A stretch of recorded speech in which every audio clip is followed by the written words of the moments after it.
Look at this. It's trying to kill me. I've just left a half-mile long pair of 11s in the tarmac. It's nuts.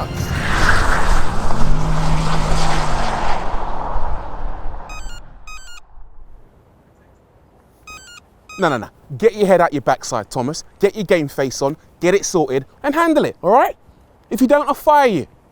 In the 80s and 90s, if you worked in big business, you needed a big saloon. Something to get you from business meeting to business meeting. If you worked in middle management, you had a Mercedes, E-Class, diesel. If you were assistant to the regional manager, a big dog, you drove a top-of-the-line E63S. Something to let people know that your bonus was bigger than their bonus.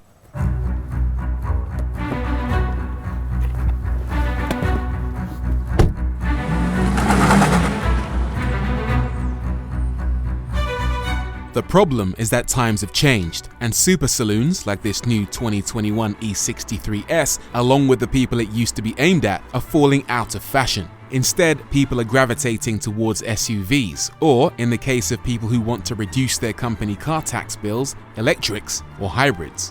Which is a massive shame because, as we all know, the E63S is brilliant. It's the perfect car for the busy business person. Loads of comfort, loads of tech, loads of space, and stupid, unnecessary, relentless amounts of power. We're talking 612 metric horsepower from a 4-litre bi-turbo V8 that lets this car do 0 to 62 in 3.4 seconds and 186 miles an hour flat out if you can find an autobahn. Now, it's not quite as powerful as a BMW M5 competition, but trust me when I tell you that this car is madly, deeply, ferociously fast. And that V8, yeah, it sounds the part too. Brilliant. It obviously sounds and goes like a car that belongs to the apex predators of the corporate world. But this 2021 version isn't actually any faster than the model it replaces. So what exactly is new here? And is it worth investing £100,000 in? If you're the kind of boss that loves to have the latest and greatest everything, then you're going to be all over the new E63S facelift. The changes aren't massive, but they are significant. I'll talk you through them. First and foremost, they've changed the grille. They've now installed a version of that A-shaped Panamericana grille, which we first saw on the AMG GT. That brings it in line with the rest of the family. Cast your mind back and you might remember this horizontal section on the old car. That's now gone. Instead, you get vertical elements, plus a new lower apron and lovely new headlights. I am on business. At the back, a couple of interesting tweaks to show you as well. Traditionally, the E-Class has had a very interesting rear light configuration that spans both the bodywork and the boot lid. The old version went back to a really weird formula where they only had the lights on the bodywork, but I'm pleased to say the facelift has gone back to the old formula. Sorry, not now. One thing I don't like are these, look. Exhaust tips. They look lovely on the surface, but look closely and they don't actually connect to the real exhaust. That is the kind of detail that will end up driving you nuts. Speaking of which, what? No, you do it. You're fired. Sorry, the wife. On the inside, there's been a fair few changes as well. I'll talk you through those. The thing that I noticed first and foremost is that Mercedes have gotten rid of the IWC analog clock that used to live on the center console. Now you get a blank space. I'm not really sure why it's gone. Perhaps the deal between Mercedes and IWC has now expired, but if you're a fan of delicious timepieces in your automobile, then that might annoy you somewhat. The other big changes are to do with how you interact with this car. So on the center console, you now have a mouse trackpad style interface, which allows you to control what you see on this big infotainment display. You move your finger across it, left, right, up and down, and it basically cycles between what you see on the screen. You could also use Nature's stylus if you want to get all old school. You also get a brand new AMG steering wheel, which looks incredible. The best thing about it is that it gives you a combination of physical buttons and also capacitive touch. The spoke at the top left allows you to swipe between options that you see on the main screen, while the spoke at the top right allows you to cycle between options on the driver display. It works fairly well, although I will admit it does take a little bit of time to get used to. The steering wheel also controls your voice recognition system, access to your phone, and also allows you to swipe up and down to control the volume levels on this amazing Burmester sound system. Sounds absolutely tremendous. The best bit of the new wheel though are these little digital screen buttons on the bottom left and bottom right.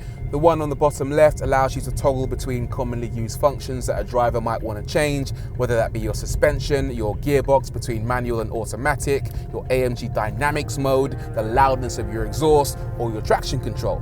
The one on the right allows you to cycle between comfort, sport, sport plus, race mode, or an individual setting.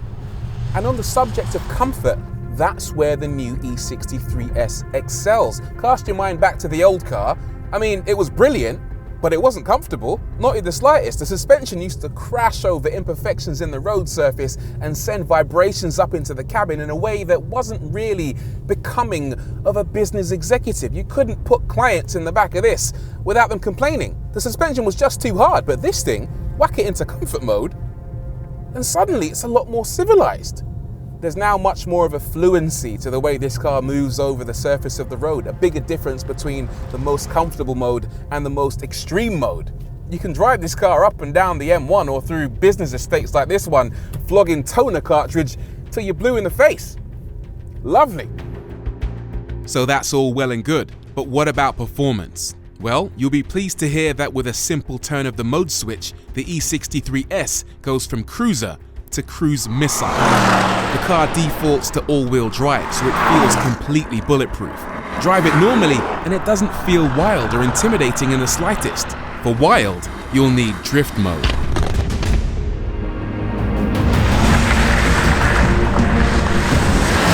Oh yes! In this mode, there are no driver aids. All of that power goes to the rear, so you can do this.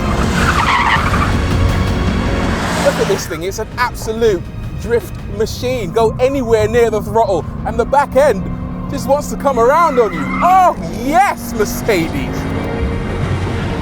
The 9-speed multi-clutch gearbox is a huge highlight too. Most cars of this size make do with a torque converter for smoothness, but in this, Mercedes has opted for a gearbox that gives the driver exactly what they want when they want it. Not that it matters, because there's so much torque in every single gear, the E63S always feels ready to go.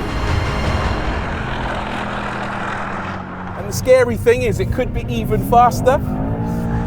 The AMG GT63S has 639 horsepower. Imagine this car with 639 horsepower. It would kill you. Whichever mode you're in, it's just brilliant to drive. The best thing about the car is the front end. You can put so much faith on the front axle. You turn in and you feel exactly how much grip is there, and once that's settled, you can bang on the throttle, bring it around. Oh, and it's so playful. The balance is sublime. Look at this. It's trying to kill me. I've just left a half-mile long pair of 11s in the tarmac. It's nuts.